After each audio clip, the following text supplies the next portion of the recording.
Hari ini kita akan membaca Katekismus Gereja Katolik tentang gelar Kristus.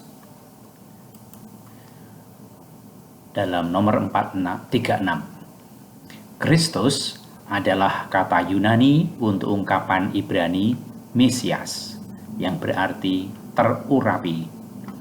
Ia menjadi nama bagi Yesus karena Yesus secara sempurna memenuhi perutusan ilahi yang dimaksudkan oleh gelar Kristus. Karena bangsa Israel mengurapi dalam nama Allah orang-orang yang ditahbiskan oleh Tuhan untuk perutusan tertentu. Itu terjadi pada para raja, pada para imam, dan kadang-kadang pada para nabi. Raja, imam, nabi. Terutama pengurapan itu terjadi pada Mesias yang akan diutus Tuhan untuk mendirikan kerajaannya secara definitif. Mesias harus diurapi oleh Roh Tuhan, sekaligus sebagai raja dan sebagai imam, tetapi juga sebagai nabi. Yesus dalam tugasnya yang rangkap 3 sebagai imam, nabi, dan raja memenuhi harapan Israel akan Mesias.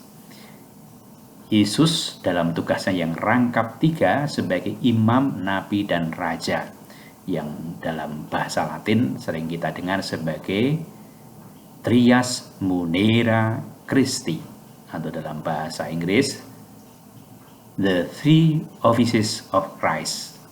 3 tugas Kristus, imam, nabi, dan raja. Ketika kita dibaptis, kita ikut ambil bagian dalam tugas imam, nabi, dan raja.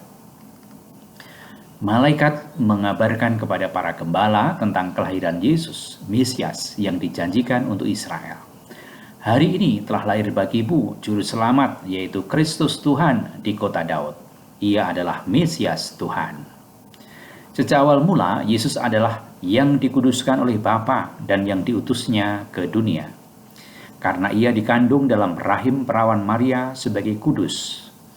Yosef diajak oleh Allah supaya menerima Maria sebagai istrinya, sebab anak yang di dalam kandungannya adalah dari Roh Kudus, supaya Yesus yang dinamakan Kristus dilahirkan dari istri Yosef sebagai turunan Daud yang mesianis.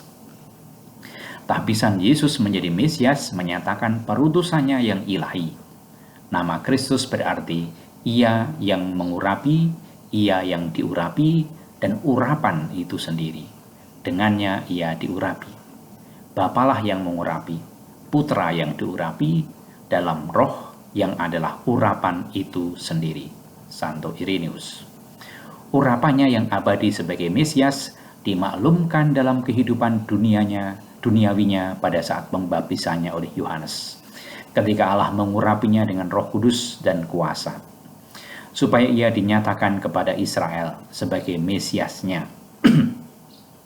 Pekerjaannya dan perkataannya menyatakan bahwa ia adalah yang kudus dari Allah. Banyak orang Yahudi dan malahan beberapa orang kafir yang turut serta dalam harapannya melihat di dalam Yesus ciri-ciri khas Mesias, putra Daud, yang Allah janjikan kepada Israel.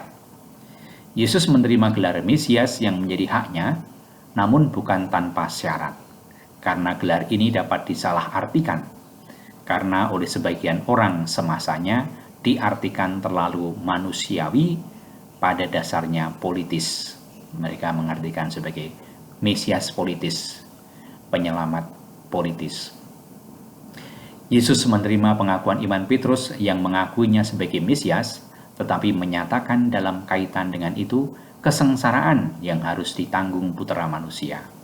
Ia menyatakan bahwa kerajaan Mesiasnya terletak baik dalam asalnya yang ilahi sebagai putra manusia yang telah turun dari surga, maupun juga dalam perutusannya sebagai penebus, sebagai hamba Allah yang menderita.